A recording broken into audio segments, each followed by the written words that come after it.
segundo domingo do tempo comum, aos que foram santificados em Cristo Jesus, chamados a ser santos, junto com todos os que em qualquer lugar invocam o nome de nosso Senhor Jesus Cristo, Senhor deles e nosso. Para vós, graça e paz da parte de Deus, nosso Pai, e do Senhor Jesus Cristo. Primeira carta aos Coríntios, capítulo 1, é a segunda leitura da liturgia de hoje. Em nome do Pai, do Filho e do Espírito Santo. Amém. Queridos irmãos e irmãs, estamos profundamente motivados e incentivados pela força da Palavra de Deus e pela força do Espírito Santo, que nos santifica constantemente na caminhada em direção ao Pai através de Cristo. E temos a experiência de viver uma vida cristã litúrgica, não simplesmente uma vida cíclica em um eterno retorno em si mesmo, mas numa direção muito delineada, isto é, para Deus e para o céu. Então nós nunca voltamos atrás, nem estamos caminhando para trás, nós estamos caminhando com Cristo, em Cristo, para o Pai. Essa é a beleza da revelação litúrgica. Por isso que nós vivemos o ano A, B e C, São Mateus, São Marcos e São Lucas. Nós estamos no ano A, que é o Evangelho de São Mateus, que começamos com o tempo comum. Melhor, começamos com o tempo do Advento e o tempo do Natal, que nós concluímos, e agora estamos no tempo comum. No domingo passado, nós celebraríamos a festa do batismo de Jesus, que é o primeiro domingo do tempo comum. Como aqui no Brasil a Epifania cai no domingo seguinte, então geralmente o batismo vai para a segunda-feira. Por isso que nós estamos na segunda semana do tempo comum, são 34 semanas do tempo comum. Jesus, nosso Senhor, depois que é ungido pelo Pai com o óleo da alegria, depois que o Pai o revela para o mundo inteiro, dizendo: este é o meu Filho amado, no qual eu coloquei toda a minha afeição. Depois que ele santifica todas as águas, ele sai em missão para implantar o reino de Deus e para implantar nos nossos corações. Por isso que o tempo do Natal e o tempo da Páscoa, preparados estes pelo Advento e pela Quaresma, é a manifestação do mistério de amor de Deus para com a humanidade. E o tempo o comum, o tempo ordinário, este que nós estamos agora, é a manifestação da Igreja diante de Jesus, isto é onde nós aprendemos a ser discípulos, a obedecer a palavra de Deus, a conhecer o coração do Senhor e a viver guiados pela força do coração do Senhor e pela força do seu Espírito. Por isso que Jesus desceu as águas para santificar as águas, isto é, revelou o sinal é a água, que traz para nós morte e vida, morte é o pecado. O Senhor desceu as águas para sepultar o velho Adão, e para buscar a humanidade que jazia no abismo da lama do Jordão. E quando Jesus desce e sobe, batizado pelo Batista, ele leva consigo já de maneira prefigurada aquilo que ele vai realizar em sua Páscoa. É isso que nós vamos aprender como discípulos. Entremos nesse domingo, o segundo do tempo comum. João viu Jesus aproximar-se dele e disse: eis o Cordeiro de Deus que tira o pecado do mundo. Vou me deter somente no versículo 29 do primeiro capítulo do Evangelho de São João. Aqui é bem curioso porque o tempo comum e o tempo ele é marcado pelo Evangelho do ano, o ano A é São Mateus, mas curiosamente estamos lendo João porque o segundo domingo do tempo comum ele vai dar uma enquadratura, isto é, uma guia para todo aquele ano litúrgico. Por exemplo, o Evangelho de Lucas, ano passado, curiosamente no segundo domingo do tempo comum, nós lemos e meditamos as bodas de Caná. A igreja deve estar diante do seu Senhor como esposa. Hoje, nesse ano A igreja no tempo comum vai estar diante do Senhor Jesus, isto é, recebendo o seu sangue, recebendo a sua aliança para viver como aliança nova. Então, eis o Cordeiro de Deus que tira o pecado do mundo. Vamos compreender aqui, vamos rezar com esta palavra e vamos meditar com esta palavra. O cordeiro. Para entendermos o cordeiro, precisamos ver o cordeiro pascal judaico. É o sinal, o cordeiro é o sinal usado na Páscoa judaica que salvou Israel com o seu sangue da morte. Aqui a gente deve entrar em toda a espiritualidade do livro do Êxodo, especialmente da Páscoa judaica. Também o cordeiro era usado para o sacrifício cotidiano de expiação e comunhão que se dava no templo no Antigo Testamento. Então temos essas duas realidades aqui. É o animal usado na Páscoa judaica que salvou Israel. E vou ler a passagem bíblica, Êxodo 12, caso você queira tomar nota para depois ler o texto inteiro. Isso é tão belo que essa passagem bíblica que eu vou ler agora para vocês, ela é a primeira leitura da Quinta-feira Santa. Eu vou ler o versículo 2 e 3, depois eu vou ler o versículo 7, depois eu vou ler o versículo de 12 a 13. Este mês será para vós o princípio dos meses. Vós o tereis como o primeiro mês do ano. Dizei a toda a Assembleia de Israel, no 10º dia deste mês, cada um de vós tome um cordeiro por família, um cordeiro por casa. Versículo 7. Tomarão do seu sangue e o porão sobre as duas ombreiras e sobre a moldura da porta das casas em que o comerem. Perceberam? O cordeiro pascal. O Senhor aqui no capítulo 12 está preparando Israel para libertar. E a marca vai ser o cordeiro e o sangue colocado nas molduras, nos umbrais, nas ombreiras das casas. Versículo 12. Naquela noite passarei através do Egito e ferirei os primogênitos no Egito, tanto os dos homens como os dos animais, e exercerei minha justiça contra todos os deuses do Egito. Eu sou o Senhor. Atenção, versículo 13. O sangue sobre as casas do cordeiro em que habitais vos servirá de sinal. Sinal de quê? De proteção. Vendo o sangue, passarei adiante e não sereis atingidos pelo flagelo destruidor quando eu ferir o Egito. Então, o Senhor já passa, a Páscoa é uma passagem, a Páscoa é uma dança, a Páscoa é um salto. Então, o Senhor passa pelo Egito, o povo lá escravizado no Egito, e ele salta as casas que estão marcadas com o sangue do Cordeiro. Ali começa já a libertação, para levar aquele povo para a terra prometida, para que na presença do Senhor dancem, porque a Páscoa é o salto do anjo que vai entre uma casa e outra, e a casa que não tiver o sangue do Cordeiro, os primogênitos serão exterminados, inclusive o filho do faraó. Então o Senhor salta a casa que está marcada com sangue, porque o sangue é sinal de proteção, isto é, o Senhor salva por causa do sangue marcado nas casas.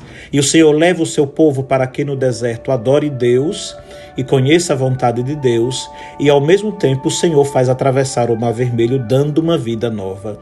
Aqui está o Cordeiro Pascal. Não temos como compreender o Evangelho de hoje se não compreendermos esse mistério do Cordeiro Pascal da liturgia judaica. Tanto que na liturgia judaica, no templo, na época de Jesus, sobretudo, no nascer do sol, sacrificava-se um cordeiro, e no pôr do sol sacrificava-se um cordeiro, que ia ali mais ou menos junto com a oração do Ouve Israel, o Senhor nosso Deus é o único Senhor, etc. Então o Cordeiro Pascal é o sinal de proteção, de libertação, no Antigo Testamento. Aí entra a profecia, e nós vamos já na primeira leitura da liturgia de hoje. O servo de Yahvé, o servo de Deus, é levado ao matadouro. Então, a primeira leitura de hoje, Isaías 49, vou ler o versículo 3, e o versículo de 5 a 6 diz: O Senhor me disse, tu és o meu servo. Atenção à palavra servo. Israel, em quem serei glorificado. E agora dize-me o Senhor, ele que me preparou desde o nascimento para ser seu servo, que eu recupere Jacó para ele e faça Israel unir-se a ele. Aos olhos do Senhor, esta é a minha glória, Disse ele, aqui estou no versículo já 5 e 6, disse ele, não basta seres meu servo para restaurar as tribos de Jacó e reconduzir os remanescentes de Israel, eu te farei luz das nações para que minha salvação chegue até os confins da terra. É a primeira leitura de hoje. Então, o servo, tu és o meu servo. Essa profecia é aplicada a quem? Aplicada ao Senhor Jesus. O servo é o Messias, é o Senhor Jesus. Mas por que eu estou frisando a palavra servo? Porque em aramaico, taleia traduz-se como servo, está aqui, tu és o meu taleia. Traduz-se como jovem, tu és o jovem, aquele que tem todo o vigor de dar a vida, mas taleia também traduz-se a palavra cordeiro. Então, se nós substituirmos a palavra tu és o meu cordeiro, Israel, em quem serei glorificado, se aplica perfeitamente.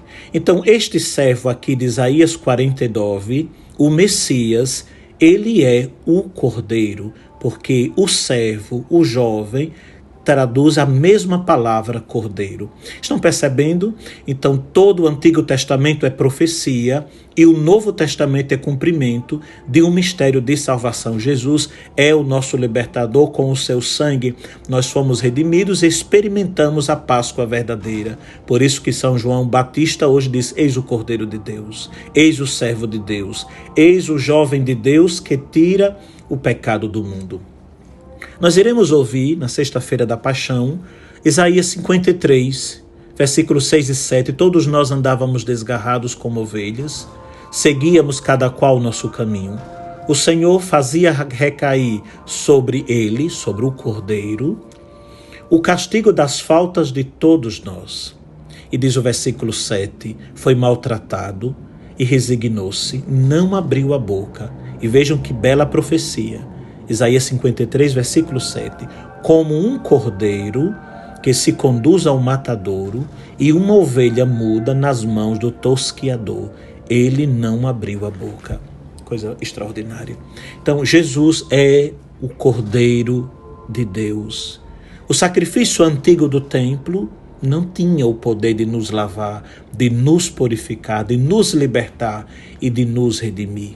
Queridos irmãos e irmãs, queremos hoje, nesse segundo domingo do tempo comum, proclamar que Jesus é o Cordeiro e seu sangue está sendo derramado sobre nós, especialmente na Santa Eucaristia, no sacramento da confissão. Então, Jesus é o Cordeiro de Deus, essa é a grande revelação das Escrituras para nós hoje. Primeira carta aos Coríntios 5, versículo 7, purificai-vos do velho fermento, para que sejais massa nova, porque sois pães ázimos, porquanto Cristo, nossa Páscoa, foi imolado. Então não mais o cordeiro sacrificado ao amanhecer e ao entardecer no templo antigo, mas é Cristo hoje, nossa Páscoa. São Pedro, na sua primeira carta, capítulo 1, 18 a 20, diz, vós sabeis que não é por bens perecíveis, como a prata e o ouro, que tendes sido resgatados da vossa vã maneira de viver, recebida por tradição de vossos pais, mas pelo precioso sangue de Cristo. E São Pedro é contundente, ele diz no versículo 19, o Cordeiro Imaculado, e sem defeito algum, aquele que foi predestinado antes da criação do mundo e que nos últimos tempos foi manifestado por amor de vós. Então é o Cordeiro Imaculado, o Cordeiro de Deus, é no seu sangue que nós fomos libertos. O ouro, a prata, isso não tem poder de nos resgatar. A nossa filosofia, que é vã, os nossos sentimentos religiosos, as nossas ideias, isso não tem o poder de nos salvar.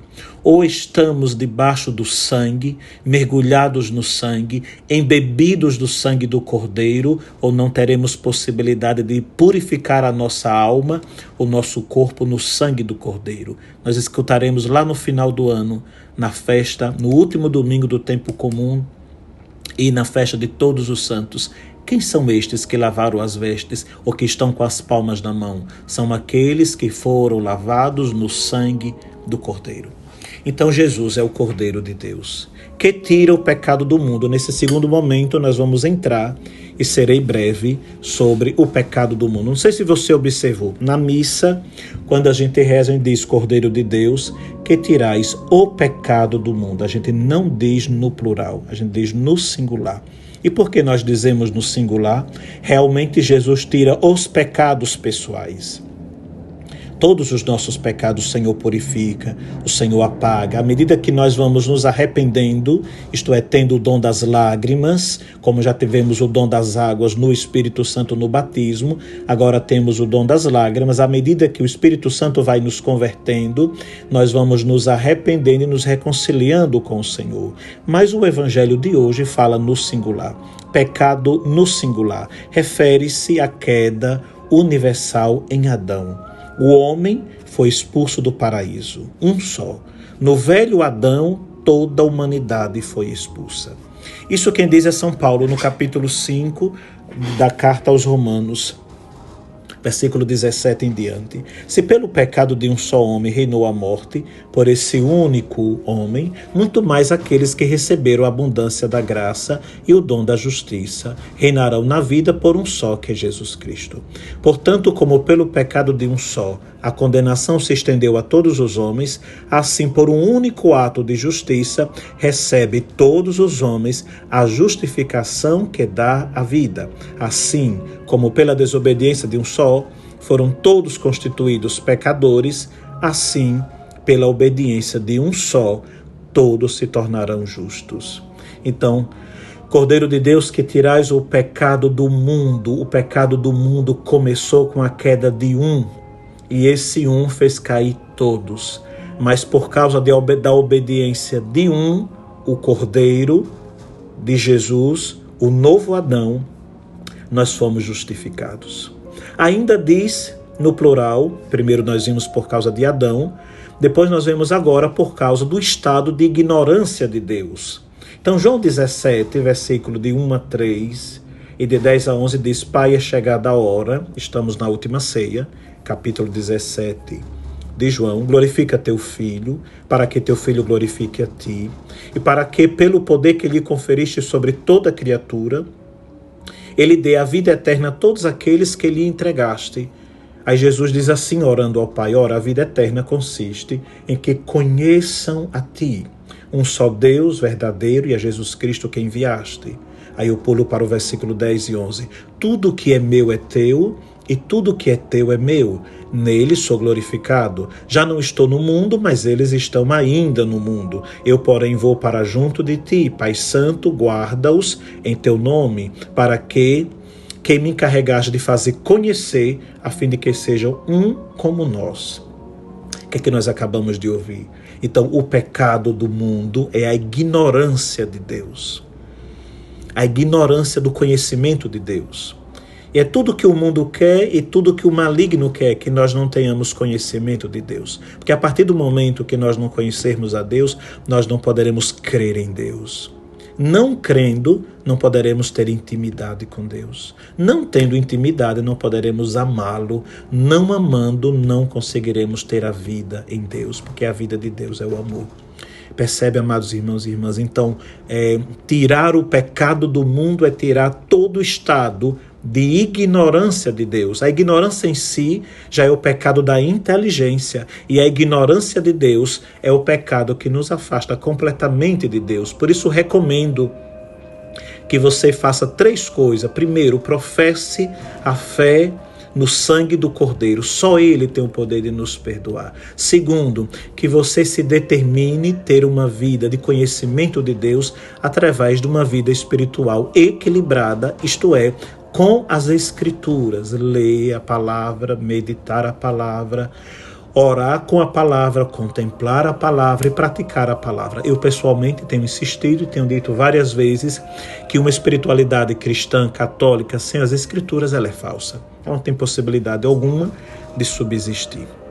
E a outra coisa é o estudo do catecismo da Igreja Católica. Mais do que nunca, todos os cristãos são chamados a conhecer a doutrina de Jesus, o ensinamento de Jesus, que é a doutrina da Igreja, o ensinamento da Igreja. Então, professar Jesus como único Senhor e Redentor pelo seu sangue, ler a sua palavra e ler a doutrina da Igreja. E quero concluir com Teófilo de Nicomédia, ou Teofilacto, como nós costumamos dizer, bispo bizantino do século VIII. Ele diz: o cordeiro em figura, isto é, o do Antigo Testamento, nunca apagou pecado algum. O verdadeiro, entretanto, limpou o mundo do pecado, livrando da cólera divina. Por isso que Jesus é o intercessor. Ele passa entre nós e Deus, entre nós e o mundo, entre nós e o demônio. É por isso que João Batista diz: eis o Cordeiro de Deus, eis o que tira o pecado do mundo.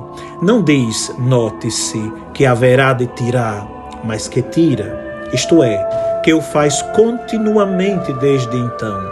Não o fez apenas, com efeito, durante a paixão, senão que nunca cessou de fazê-lo, desde o dia de sua morte até o presente. Embora não tenha permanecido crucificado, senão por um dia, por algumas horas, quer dizer, ofereceu um único sacrifício pelos nossos pecados, que de contínuo, por sua virtude, tira o pecado do mundo. E aqui, no caso, os pecados do mundo, nosso pecado pessoal. Glória ao Pai, ao Filho e ao Espírito Santo, como era no princípio, agora e sempre. Amém.